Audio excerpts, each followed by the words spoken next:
Hi guys, if your Shark DuoClean vacuum stopped spinning, keeps shutting off, or the brush roll indicator light is flashing, a reset can definitely often bring it back to normal. So in this guide, you are going to learn the correct reset methods and how to troubleshoot the DuoClean brush system properly.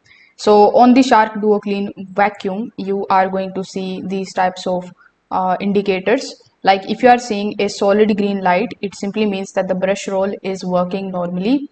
If you see the solid red or no light, it means the brush roll jam or motor protection is triggered. If the flashing light is there, it means that the obstruction or the overload detected. So the vacuum automatically shuts down the brush motor in order to prevent the belt and the motor damage. So in order to perform a full reset, you just have to simply first of all turn off the vacuum. Afterwards, unplug it for about 5 minutes, and this allows the internal thermal protection switch to reset.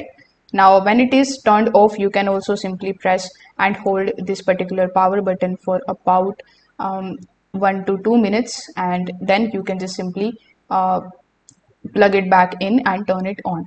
So Shark DuoClean models commonly enter protection mode after overheating or heavy carpet resistance. Unlike the standard vacuum, DuoClean models uses the main bristle brush roll, the front soft roll. So you need to simply remove both the rollers and then simply clean them.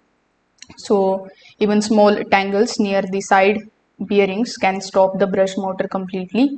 Afterwards, you need to simply reinstall the front soft roller carefully until it locks fully into the position.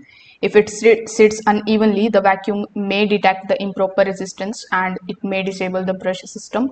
So this is a very common issue after cleaning the roller. So you can try these easy fixes and see if it is working properly, and let me know in the comment section. Thank you.